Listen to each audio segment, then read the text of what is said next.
करते हैं ना बेटा आपदा के बारे में, तो आपदा को भी हम लोग दो प्रकार से बांट लेते हैं। आपदा का अर्थ क्या होता है? तो आपदा का अर्थ होता है संकट।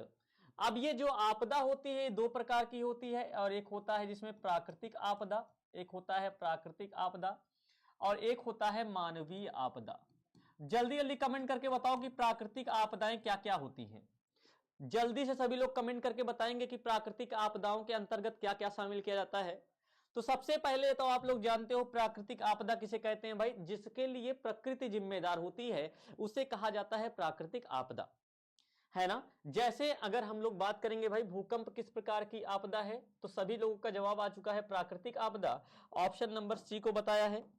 अब देखो प्रकृति किसके किसके लिए जिम्मेदार होती है भाई? सूखा, यानी कि जब वर्षा नहीं होती है तो सूखा हो जाती है ना, सूखा हो गया भाई। अगर हम लोग बात करेंगे बाढ़ भी आ जाती है, अगर हम लोग बात करेंगे भूकंप भी, तो भूकंप भी आ जाता है। अच्छा एक चीज बता दो सभी लोग कि भूकंप मापने का यंत्र कौन सा है? सभी लोग कमेंट करके बताएंगे कि भूकंप मापने का यंत्र कौन सा है भाई।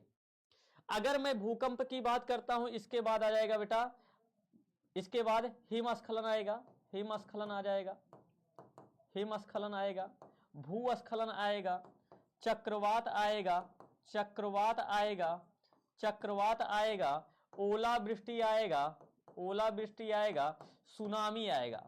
अच्छा एक चीज और बता दो, सुनामी किस भाषा का शब्द है? यह भी प्रश्न पूछा जाता है कि सुनामी किस भाषा का शब्द है, एक नंबर का प्रश्न है। कौन सा बालक बताएगा? जल्दी से बताओ भाई, कौन सा बालक बताएगा कि सुनामी किस प्रकार की आपदा है? मैं जानना चाहता हूं, देखना चाहता हूं कि कौन किसको किसको पता है भाई। रिएक्टर स्केल जितने बच्चे बता रहे हैं भूकंप मापने का यंत्र, प्यारे बच्चों उनका गलत है।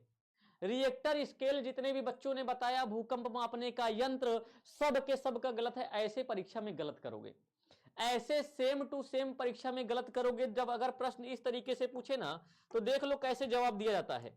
दो प्रश्न यहां पर बनते हैं। पहला प्रश्न पूछता है कि भूकंप मापने का यंत्र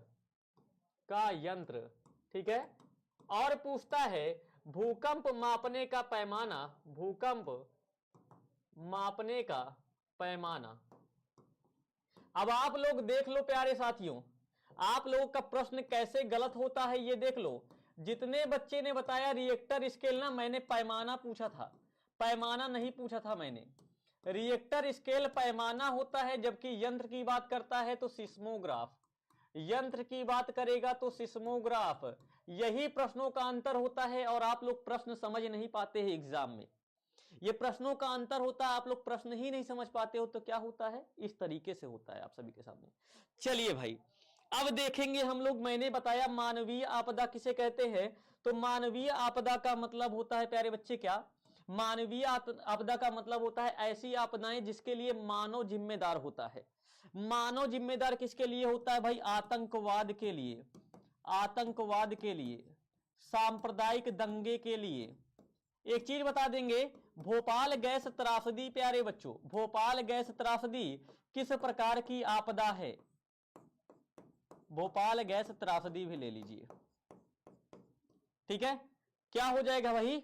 ये एक खास न्यूज मैं आप सभी को देना चाहता हूं बेटा, एक खास न्यूज आप सभी के लिए है।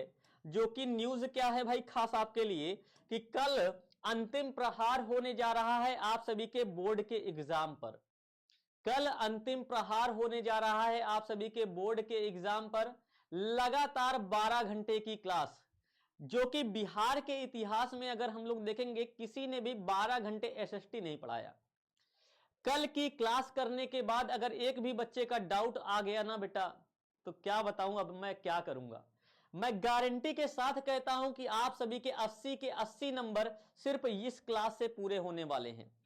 जो भी बच्चे जुड़ेंगे दोपहर में 1 बजे कल आप सभी